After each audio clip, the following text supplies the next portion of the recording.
नमस्कार, ABP news पर हाजिर हूं मैं रुमाना इसार खान। जनहित का वक्त हो गया है। आज जनहित में बात करेंगे पाकिस्तान के सरेंडर की। पाकिस्तान ने मान लिया है भारत से लड़ने की उसकी हैसियत ना तो अभी है और ना अब कभी आगे होगी, क्योंकि दुनिया ने पाकिस्तान के कटोरे में और सिक्के डालने से मना कर दिया है। खुद शहबाज शरीफ ने कहा कई देशों ने उन्हें भिखारी कहीं के बोलकर अपने दरवाजे से भगा दिया है। तो आज जनहित में इसी पर विस्तार से बात होगी।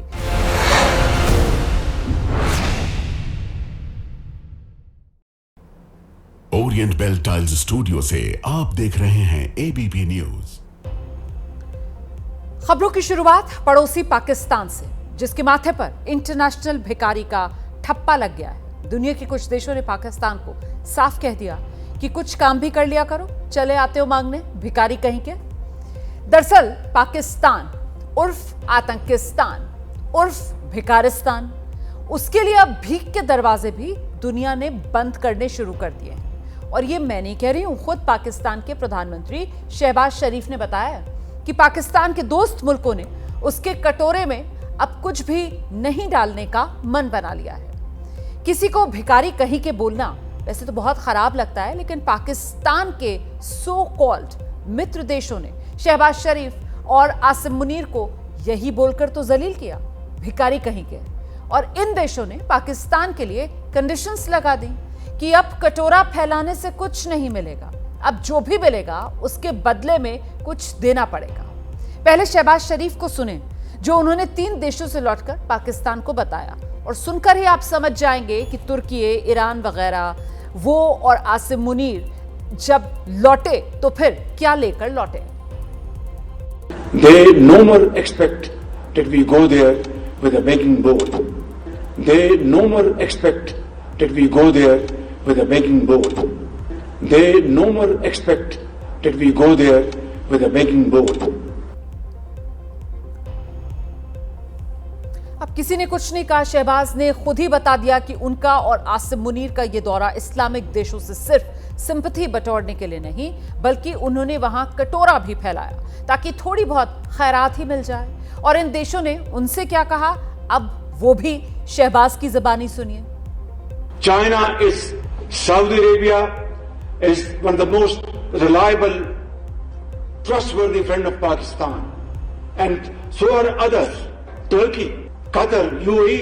They expect us now to engage them in trade, research and development, education, health, investments. They no more expect that we go there with a begging bowl. And I am the last person, along with Field Marshal Saeed Asim Munir, to carry this burden anymore on my shoulder, because it ultimately translates on the shoulders of this great nation. तो आपने सुना, अब इसमें शहबाज की सिर्फ 3 लाइनों पर गौर करें। हम इसे डिकोड भी कर रहे हैं। इससे सवाल उठते हैं कि क्या शहबाज और आसिम मुनीर ने पाकिस्तान को गिरवी रखने या लगभग बेचने का मन बना लिया है। पहली लाइन, वो नहीं चाहते कि हम भीख का कटोरा लेकर जाते रहें, मतलब दुनिया के देश पाकिस्तान को भीख दे देकर तंग आ चुके हैं। दूसरी लाइन, वो हमसे व्यापार जैसे कई क्षेत्रों में साझेदारी चाहते हैं, मतलब कर्ज देने वाले देश बदले में पाकिस्तान से कुछ चाहते हैं। तीसरी लाइन, अंततः इसका बोझ पाकिस्तान के कंधों पर आता है, मतलब कर्ज की कीमत पाकिस्तानी अवाम को चुकानी पड़ेगी। और दुनिया गिव एंड टेक के सिद्धांत पर चलती है, एक हाथ दें दूसरे हाथ से लें। शहबाज कह रहे हैं कि ये मित्र देश भीख देने की बजाय पाकिस्तान को पार्टनर बनाना चाहते हैं। जाहिर है पूछा जाएगा, क्या बिना प्रॉफिट के? क्या पूछा नहीं जाएगा कि भिखारी मुल्क के पास आखिर देने के लिए है ही क्या? शहबाज और मुनीर 25 मई से लेकर 30 मई तक 4 देशों की यात्रा पर गए। इनमें पहला तुर्की है, जिससे पाकिस्तान को वो फुस्सी ड्रोन मिले थे। दूसरा देश ईरान, जो भारत का अच्छा दोस्त है। तीसरा देश अजरबैजान, तुर्की के अलावा अजरबैजान ही ऑपरेशन सिंदूर के वक्त पाकिस्तान के साथ खड़ा था। और चौथा इस्लामिक देश था ताजिकिस्तान। लेकिन पाकिस्तान जिन देशों से अब तक भीख मांगता रहा है, उन देशों की लिस्ट इससे थोड़ी अलग है। इन 4 देशों में से सिर्फ एक तुर्की ही इस लिस्ट में शामिल है।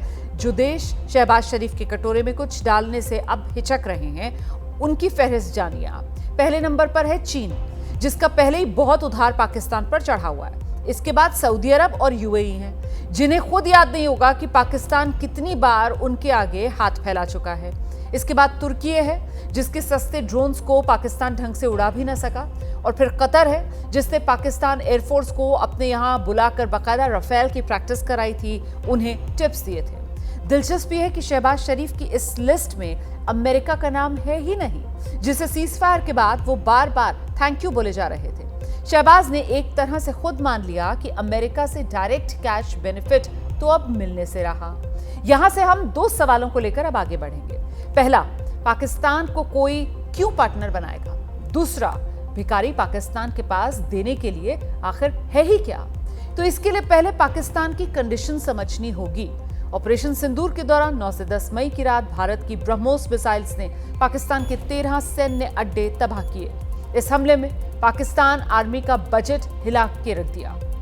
उसके लिए यह हमला गरीबी में आटा गीली होने जैसा था।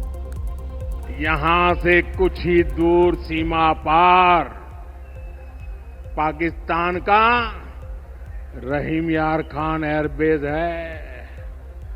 पता नहीं आगे कब खुलेगा। आईसीयू में पड़ा है।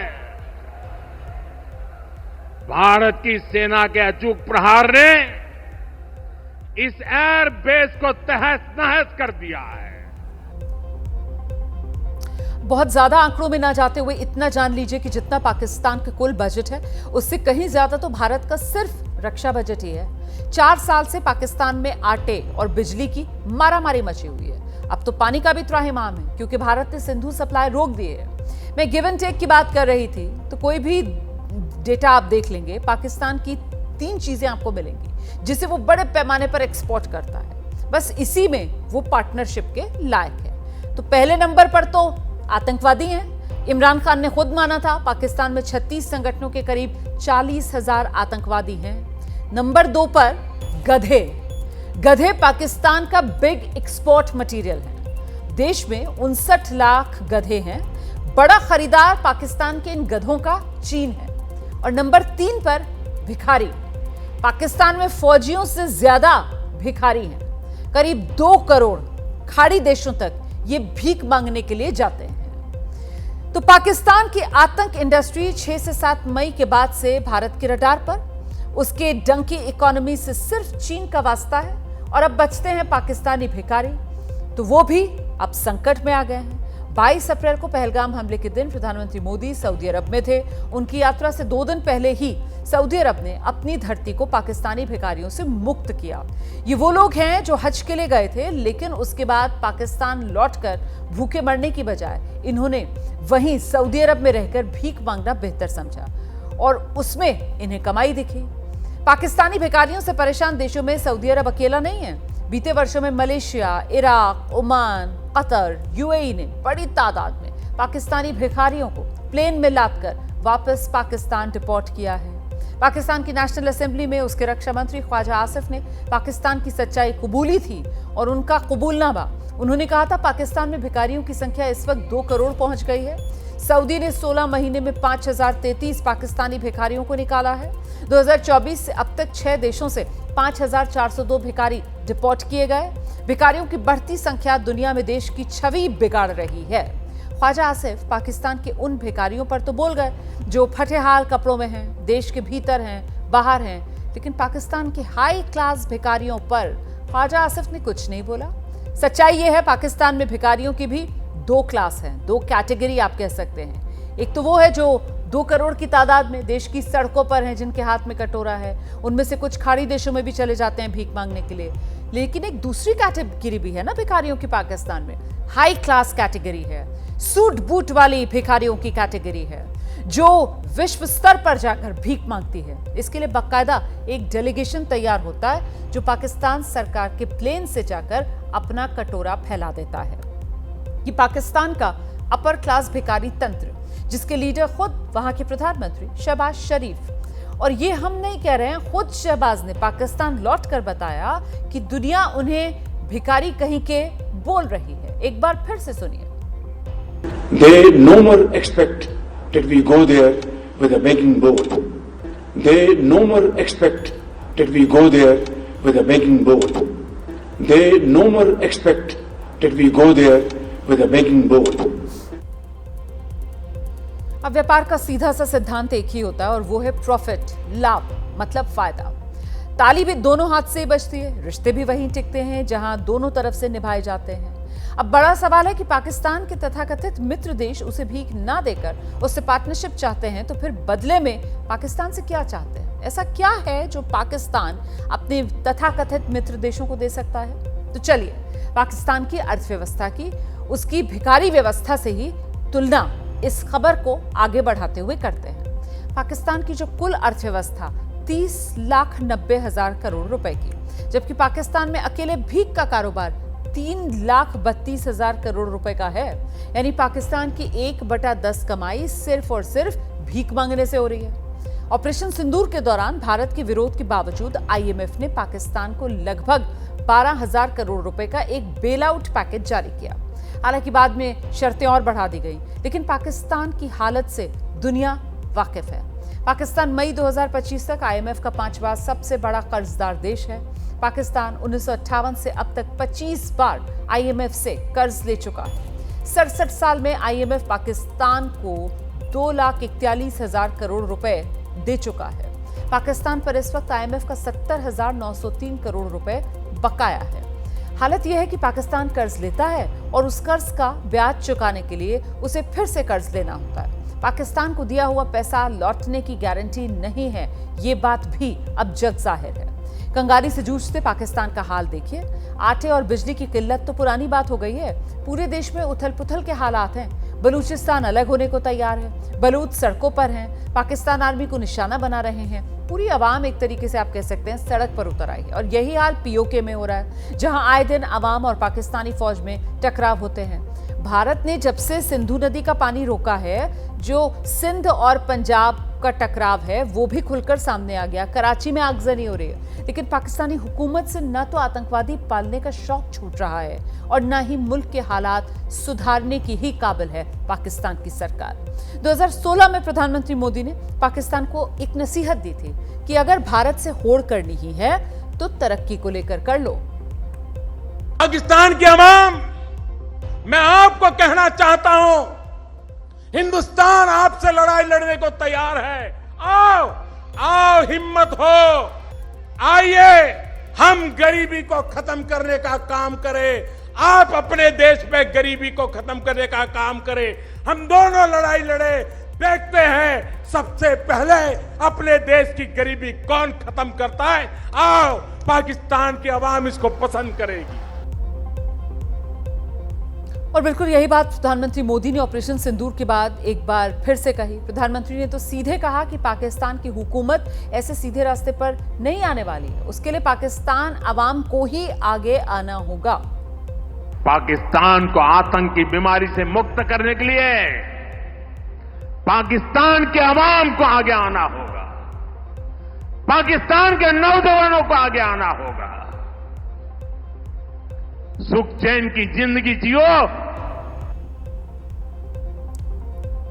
अच्छा, वैसे पाकिस्तान जिस दिन ये नसीहतें मान लेगा उस दिन तो मान लीजिएगा कि सूरज जो है वो पश्चिम से निकला है। तो अब सीधे उस पॉइंट पर आते हैं कि जो शहबाज के मुताबिक दोस्त पाकिस्तान को पार्टनर बनाना चाह रहे हैं, इसके बदले वो क्या चाहेंगे, पार्टनरशिप की कीमत क्या होगी। चीन इस वक्त पाकिस्तान का सबसे अच्छा दोस्त है। सीपेक के जरिए उसने पाकिस्तान में $25.4 बिलियन का सीधे निवेश कर रखा है। सैन्य मदद भी पाकिस्तान को चीन देता है।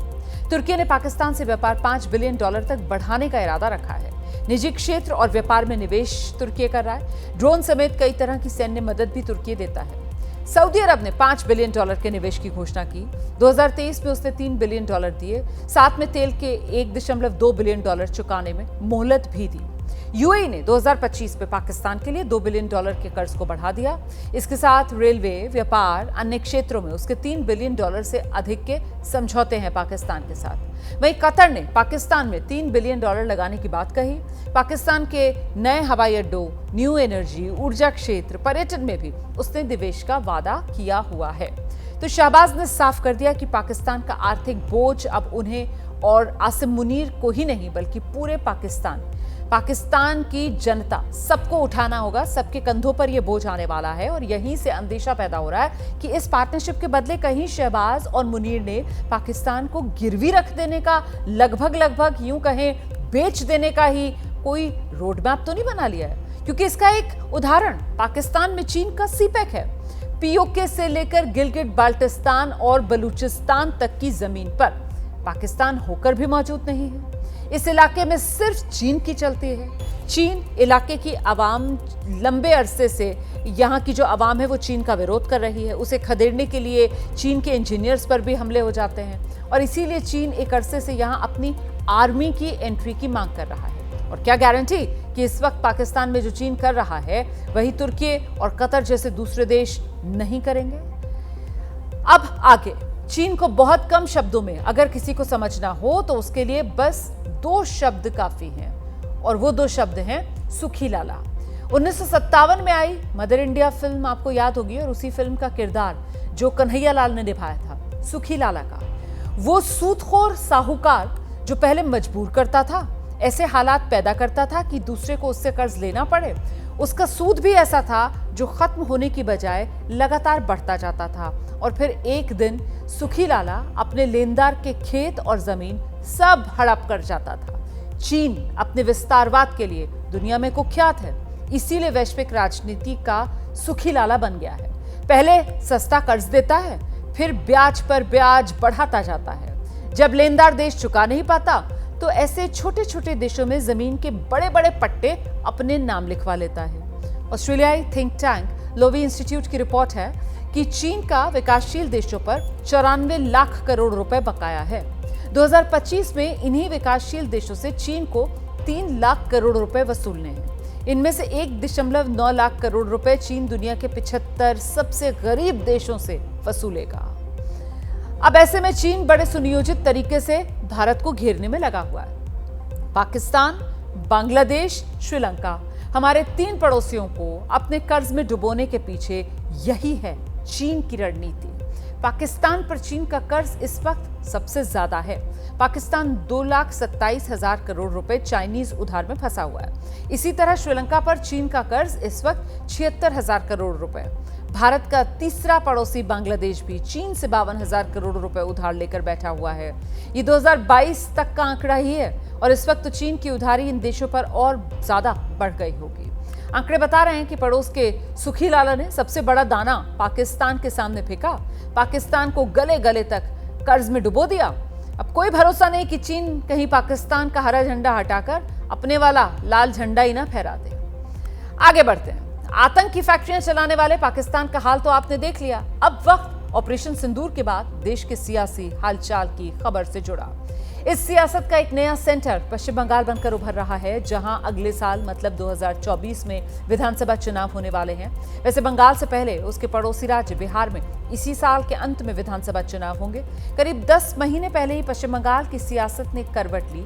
बंगाल में तेज होती राजनीतिक हलचल की वजह 2 तस्वीरें। पहली तस्वीर उस सोशल मीडिया इन्फ्लुएंसर की है, तस्वीरें दिखा देते हैं जरा आपको।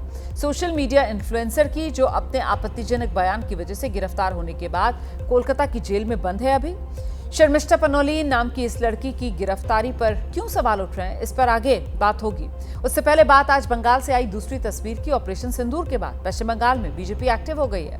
आज केंद्रीय गृह मंत्री अमित शाह बंगाल के दौरे पर थे, जहां बीजेपी कार्यकर्ताओं को 2026 का संकल्प याद दिलाते हुए अमित शाह ने बंगाल की ममता सरकार के खिलाफ अगले साल होने वाली चुनावी टक्कर का अनऑफिशियल अनाउंसमेंट भी कर दिया है।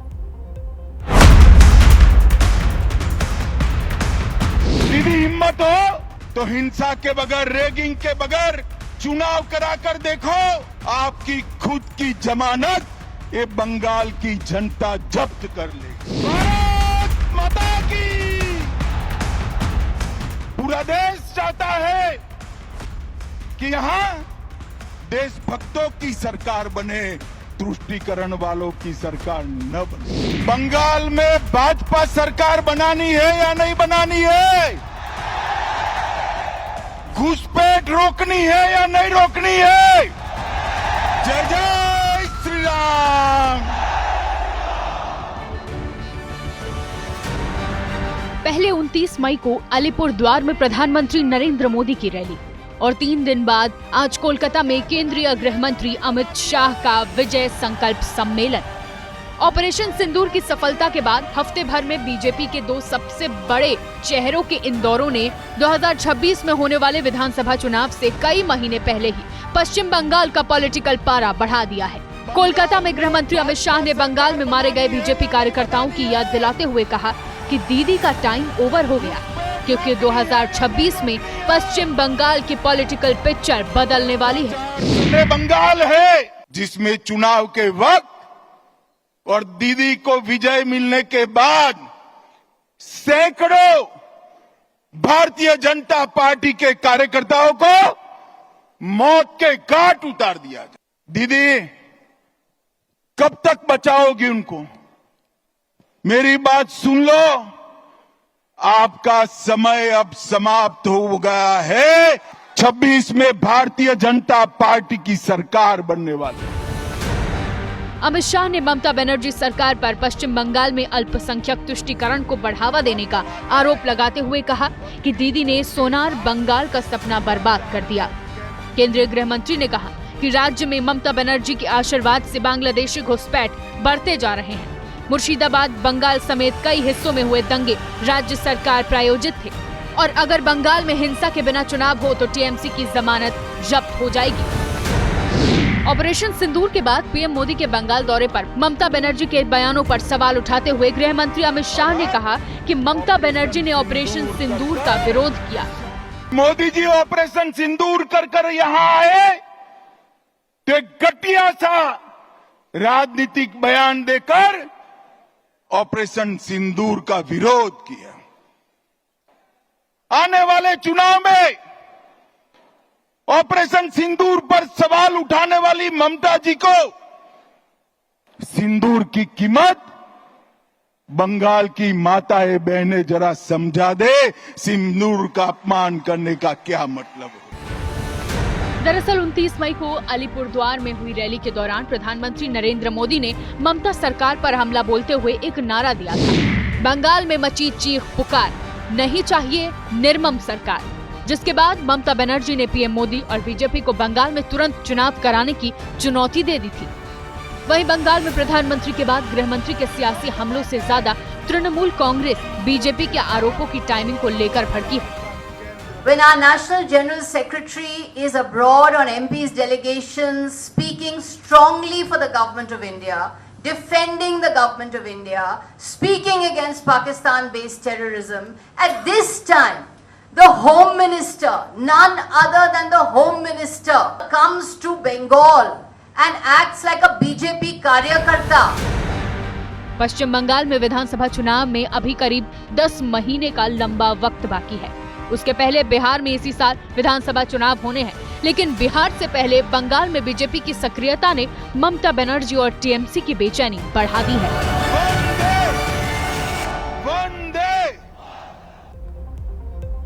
और अब बात एक गिरफ्तारी को लेकर पश्चिम बंगाल सरकार पर उठ रहे सवालों की, जिसके सेंटर में एक social media influencer Sharmistha Panoli है।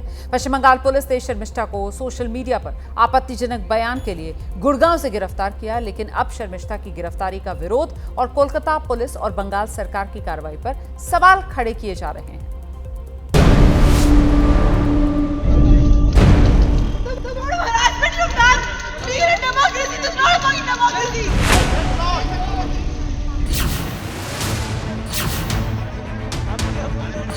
हम लोग नहीं चाहता धर्म के नाम पे कोई सेक्शन को कोई आघात देना, धर्म के नाम पे कोई प्रोवोकेशन बर्दाश्त भी नहीं करता है। एफआईआर महुआ मित्र के खिलाफ, मैत्र के खिलाफ है। माता काली के ऊपर कितना घटिया टिप्पणी किया, कोई एक्शन हुआ? एक्शन जो सनातनी है उनका ऊपर होता है, और यहाँ सनातनी का गाली देना लाइसेंस है। ऐसे लोगों के खिलाफ एक कानून बनना चाहिए। ये स्पीच एंड एक्सप्रेशन के लॉ को लेकर के उसका जो बेनिफिट उठा रहे हैं लोग, उसको खत्म किया जाए। किसी को जेल में डाल देना, उसको जेल में रखना, उसको सताना, उसका पूरा करियर, उसका पूरा कैरेक्टर खराब कर देना, ये जो है बहुत ही गलत है। किसी भी बेटी के साथ ऐसा नहीं होना चाहिए।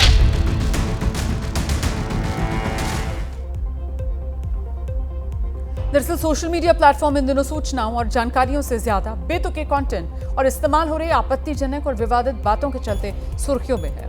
सोशल मीडिया प्लेटफॉर्म पर विवादित कंटेंट शेयर करके विवाद खड़ा करने वाले कई चेहरों के बारे में आप पहले से ही जानते होंगे और ऐसे ही विवादित सोशल मीडिया इन्फ्लुएंसर्स में एकदम ताजा एंट्री हुई है 22 साल की शर्मिष्ठा पनोली की। शर्मिष्ठा ने पहलगाम हमले के बाद कई बॉलीवुड स्टार्स की चुप्पी को लेकर सवाल खड़े करते हुए कुछ दिन पहले एक वीडियो भी शेयर किया था जिस पर विवाद शुरू हुआ। शर्मिष्ठा के उसी विवादित वीडियो के खिलाफ मिली शिकायत पर कोलकाता पुलिस 30 मई को शर्मिष्ठा को हरियाणा के गुड़गांव से अरेस्ट करके अपने साथ ले गई, जिसके बाद अदालत ने उसे 13 जून तक न्यायिक हिरासत में भेज दिया। लेकिन अब इस सोशल मीडिया इन्फ्लुएंसर की गिरफ्तारी पर सवाल खड़े हो रहे हैं। शर्मिष्ठा पनोली की गिरफ्तारी का विरोध करने वालों में 4 बड़े चेहरे, आंध्र प्रदेश के डिप्टी सीएम और तेलुगु स्टार पवन कल्याण, बीजेपी सांसद कंगना रनौत, कांग्रेस सांसद कार्ति चिदम्बरम और पश्चिम बंगाल में नेता प्रतिपक्ष शुवेंदु अधिकारी हैं। इन चारों चेहरों ने शर्मिष्ठा पनोली गिरफ्तारी को ज्यादती ठहरा दिया है।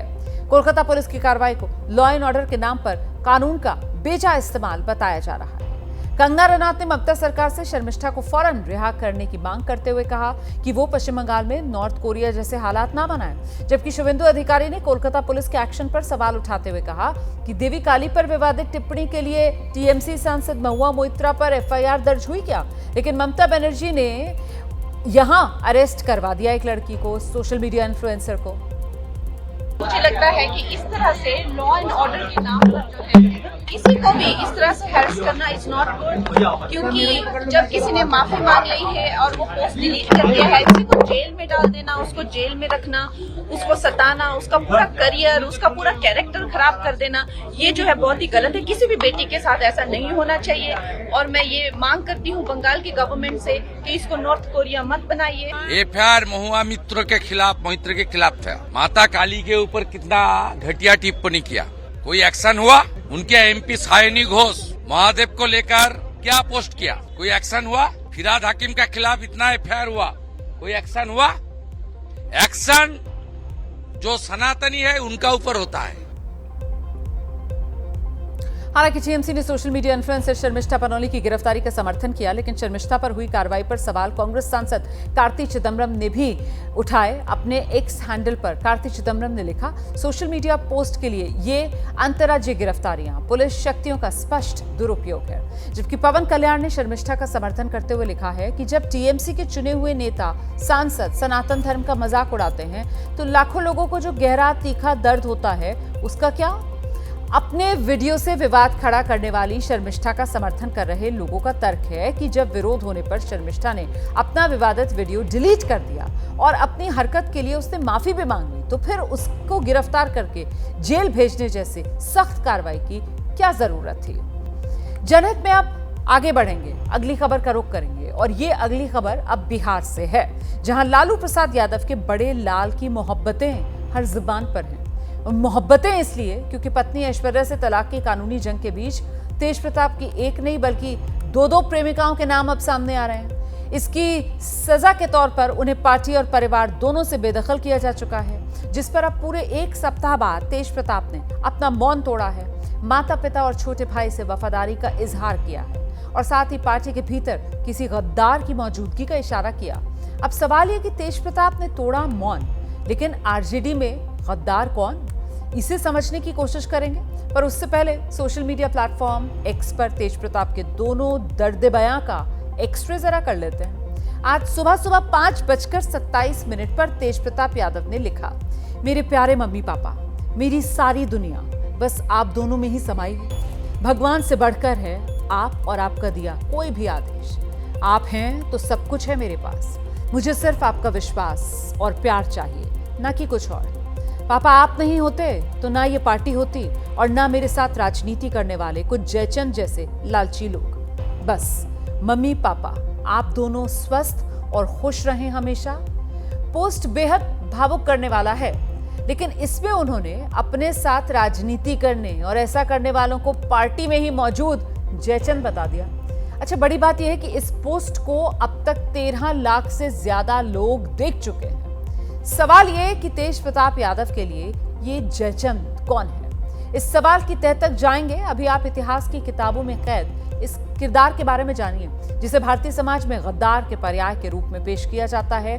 जयचंद कन्नौज का राजा था, जिस पर पृथ्वीराज चौहान को हराने के लिए दुश्मन मोहम्मद गौरी से हाथ मिलाने के आरोप लगाए जाते हैं। उसी जयचंद का जिक्र तेज प्रताप यादव ने दूसरे सोशल मीडिया पोस्ट में भी लगातार दूसरी बार भी किया। ये पोस्ट उन्होंने अपने छोटे भाई तेजस्वी यादव के नाम लिखा। दोपहर के करीब 1:30 बजे तेज प्रताप यादव ने महाभारत के मैदान में रथ पर शंख बजाते धनुर्धर अर्जुन और उनके सारथी के तौर पर भगवान कृष्ण की तस्वीरों के साथ लिखा, मेरे अर्जुन से मुझे अलग करने का सपना देखने वालों, तुम कभी अपनी साजिशों में सफल नहीं हो सकोगे। कृष्ण की सेना तो तुम ले सकते हो, लेकिन खुद कृष्ण को नहीं। हर साजिश को जल्द बेनकाब करूंगा। बस मेरे भाई भरोसा रखना, मैं हर परिस्थिति में तुम्हारे साथ हूं। फिलहाल दूर हूं, लेकिन मेरा आशीर्वाद हमेशा तुम्हारे साथ था और रहेगा। मेरे भाई मम्मी पापा का ख्याल रखना। जयचंद हर जगह हैं, अंदर भी बाहर भी। तो अब सवाल यही है कि आरजेडी में आखिरकार कौन है वो जयचंद जिसने तेज प्रताप यादव से गद्दारी कर दी। इसी को लेकर एबीपी न्यूज संवाददाता निधि श्री ने बिहार के वरिष्ठ पत्रकार कन्हैया बेलारी से जब सवाल पूछा तो उनका जो जवाब था, जरा सुनिए आप। मैं कभी भी तेज प्रताप को पॉलिटिकल समझ वाला व्यक्ति नहीं मानता हूं, और कब क्या करेंगे वो, क्या लिखेंगे, इस पर हम क्या टिप्पणी करें। वो तो संजय यादव को हो सकता है कहे हों, संजय यादव से झगड़ा भी कर चुके हैं वो। जगदानंद को कहेंगे ही नहीं अभी की स्थिति में, इसलिए कि जगदानंद तो कहीं अब है नहीं। तो कन्हैया बेलारी ने आरजेडी के 2 नेताओं का जिक्र किया, एक संजय यादव और दूसरे जगदानंद सिंह।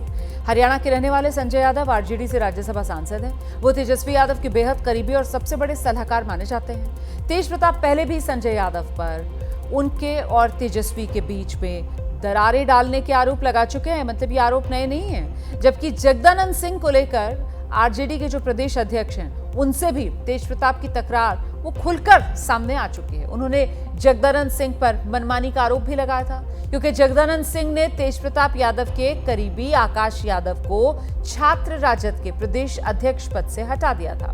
अच्छा, ये आकाश यादव वही शख्स हैं जिनकी बहन अनुष्का यादव से रिश्ते की बात सामने आने पर तेज प्रताप को पार्टी और परिवार से बाहर का रास्ता देखना पड़ा है। तो अब सवाल यह है, क्या तेज प्रताप की नजर में आरजेडी के राज्यसभा सांसद संजय यादव जयचंद हैं, या फिर पार्टी के प्रदेश अध्यक्ष जगदानंद सिंह जयचंद हैं? फिलहाल जगदानंद सिंह बढ़ती उम्र की वजह से उतने सक्रिय नहीं हैं। आरजेडी में उनके उत्तराधिकारी की तलाश की खबरें भी चल रही हैं। वहीं संजय यादव अभी भी पार्टी के थिंक टैंक हैं, तेजस्वी के राजनीतिक सलाहकार की भूमिका में हैं।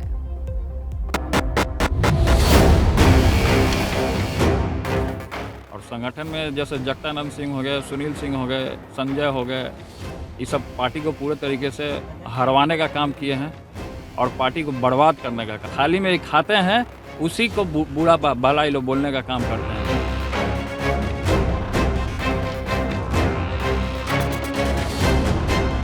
हम तेजस्वी जी से बात कर रहे हैं, तेजस्वी जी से मेरी बात चालू ही हुई है, तो इस संजय यादव आकर के कौन हमको रोकने वाला है? हम तेजस्वी से जब हम बात कर रहे हैं इस मैटर पे, तो संजय यादव हमको आकर के रोकने का काम किया है, बीच में इंटरप्ट करने का काम किया और तेजस्वी को लेकर के चला गया है। ये मिलने नहीं दे रहे हैं, बात करने नहीं दे रहे हैं। तो तेज प्रताप यादव और ये उनके सियासी सफर के वो कुछ विवादित बयान थे जो मैं आपको दिखा रही थी, और ये बातें पुरानी जरूर हैं, लेकिन इन्हीं पुरानी बातों में भी वो दरार तेज प्रताप यादव की जो थी वो साफ नजर आ रही है। अब तो नई बात यह है कि उनके निजी रिश्ते वो सरेआम खुलकर सामने आ गए हैं। बिहार के सबसे बड़े सियासी परिवार में इसी को लेकर बवाल मचा हुआ है। दरअसल 24 मई को तेज प्रताप यादव ने खुद ही सोशल मीडिया पर बाकायदा तस्वीरों के साथ अनुष्का यादव से रिश्ते की बात कबूली, और फिर रात होते होते उन्होंने सोशल मीडिया अकाउंट हैक होने की बात कहकर रिश्ते से पल्ला झाड़ा। लेकिन साल तो चुनावी है, और ऐसे में नुकसान की आशंका को टालने के लिए अगले ही दिन यानी 25 मई का दिन था, 25 मई की तारीख को लालू प्रसाद यादव ने सोशल मीडिया के जरिए ही तेज प्रताप यादव को पार्टी ही नहीं बल्कि परिवार से भी बाहर करने का ऐलान कर दिया। अब आज 1 जून की तारीख है और 1 जून को तेज प्रताप यादव ने एक बार फिर सोशल मीडिया के जरिए ही परिवार से वफादारी का इजहार किया है और साथ ही पार्टी के भीतर जयचंद यानी गद्दार को इस पूरे वाकये के लिए कसूरवार ठहरा दिया है। हालांकि उन्होंने किसी का नाम तो नहीं लिया, लेकिन हर साजिश को जल्द बेनकाब करने का भी खुद बड़ा दावा या वो एक तरीके से ऐलान जो किया जा रहा है तेज प्रताप यादव की तरफ से। अब बिहार में क्योंकि इसी साल चुनाव है, ऐसे में तेज प्रताप यादव के निजी रिश्ते आरजेडी और लालू परिवार के लिए सार्वजनिक नुकसान की वजह बन सकते हैं, क्योंकि पूर्व मुख्यमंत्री दारोगा प्रसाद राय की पोती ऐश्वर्या राय से तेज प्रताप यादव के तलाक का मामला अभी कोर्ट में चल रहा है। पटना की फैमिली कोर्ट में इस मामले में अगली सुनवाई की तारीख 21 जून रखी गई है। ऐश्वर्या राय लालू परिवार को कटघरे में खड़ा कर चुकी हैं। लालू एंड फैमिली पर उनसे पाखंड करने और उनकी जिंदगी बर्बाद करने के आरोप लगा चुकी हैं। इस बीच तेज प्रताप के एक और लड़की निशु सिन्हा से भी रिश्ते की खबरें सामने आई। ऐसे दावे पूर्व मुख्यमंत्री जीतन राम मांझी और तेज प्रताप के सगे मामा भी कर चुके हैं। कुल मिलाकर आरजेडी का प्रथम परिवार एक और सत्ता में वापसी की उम्मीद लगाए बैठा हुआ था, लेकिन अब तेज प्रताप यादव की प्रेम कहानियों ने पार्टी और परिवार को झटके बड़े दे दिए। ऐसे में विरोधी हमलावर हैं। सत्ताधारी जेडीयू और बीजेपी के नेता एक तरफ इसे परिवार का अंदरूनी मामला भी बता रहे हैं, लेकिन दूसरी तरफ मौके पर चौका लगाने से कोई नहीं चूक रहा है।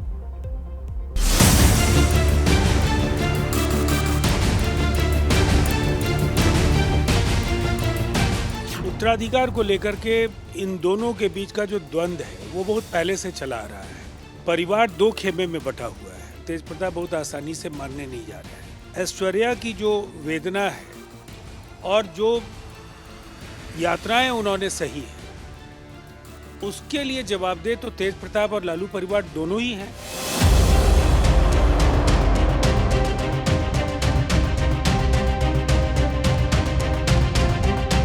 ये वही बताएंगे कि जयचंद कौन है। अब तेजस्वी यादव जी जयचंद है कि किसको उसने जयचंद बोला है, ये तो उन्हीं से पूछना चाहिए जयचंद कौन है। मुझे तो लगता है तेजस्वी जी को ही बोला होगा या किसको बोला, ये तो उनका मैटर।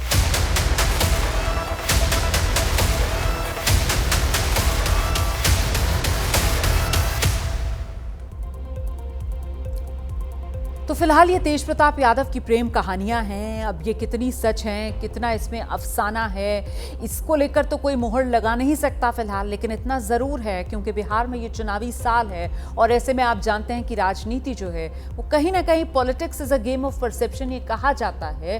तो फिर ये मामला चुनाव में किस तरीके से गरमाएगा और किसको कितना नफा, किसको कितना नुकसान पहुंचाएगा, इसको लेकर अभी कुछ इंतजार करना होगा।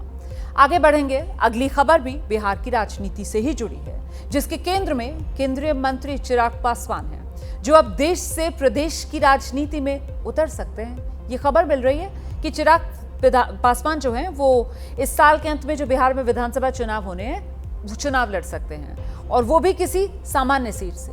ऐसे में सवाल ये कि खुद चिराग के बिहार विधानसभा के चुनावी मैदान में उतरने के पीछे आखिर रणनीति है क्या?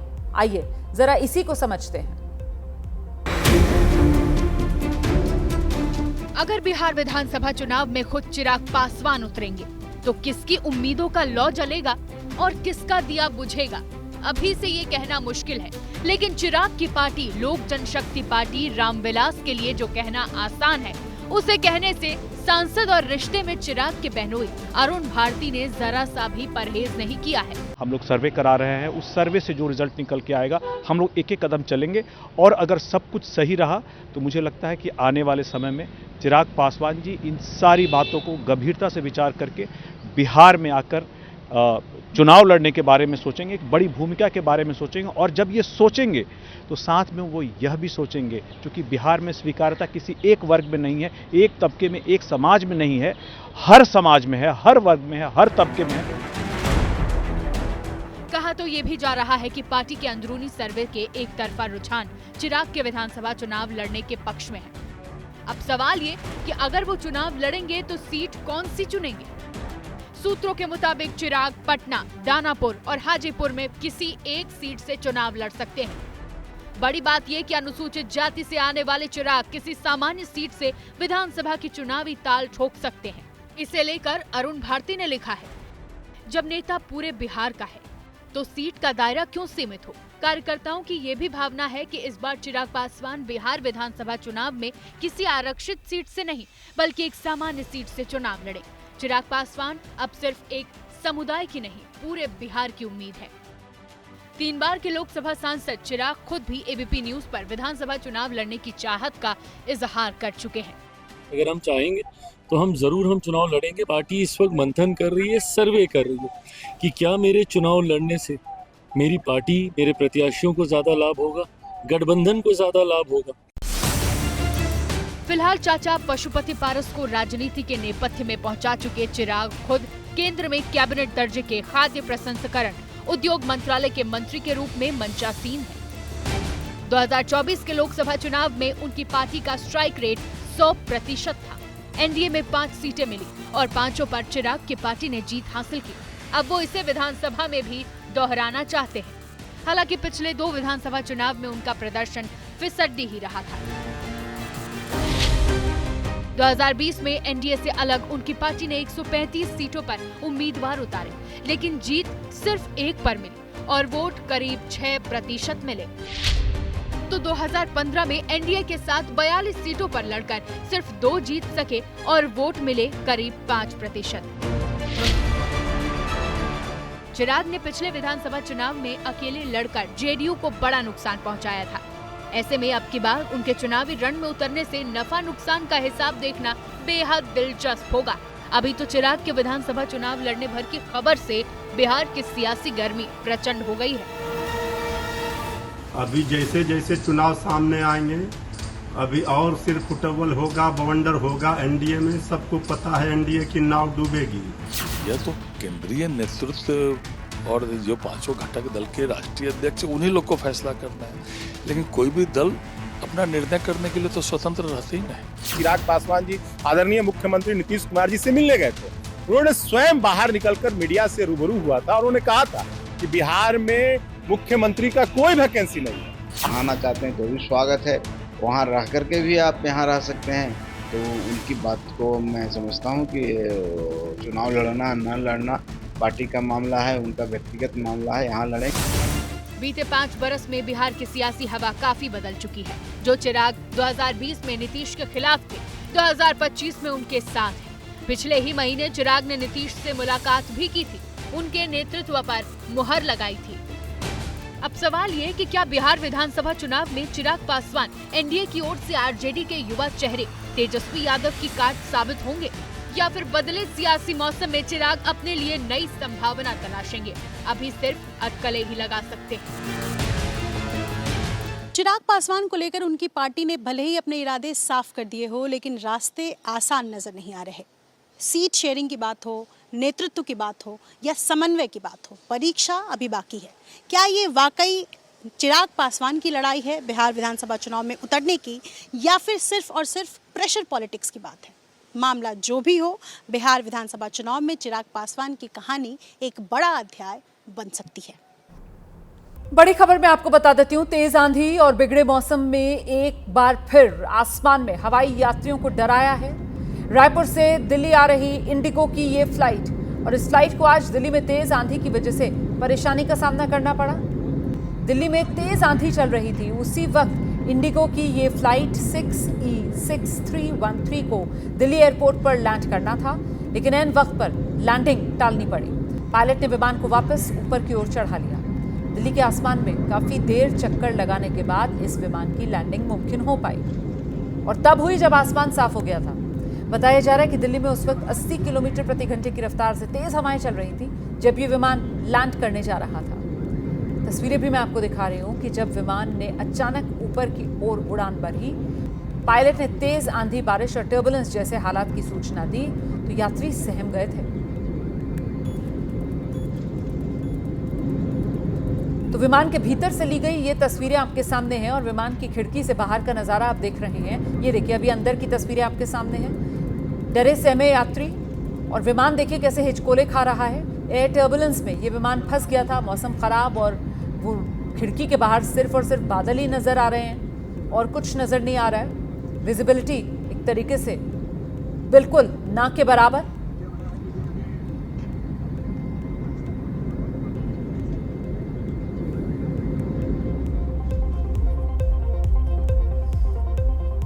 गनीमत ये रही कि मौसम साफ हुआ और उसके बाद सुरक्षित इस विमान की लैंडिंग की जा सकी। जनहित देख रहे थे आप एबीपी न्यूज पर। अब मुझे इजाजत दीजिए, कल आपसे सुबह आगे का एजेंडा के साथ फिर मुलाकात होगी।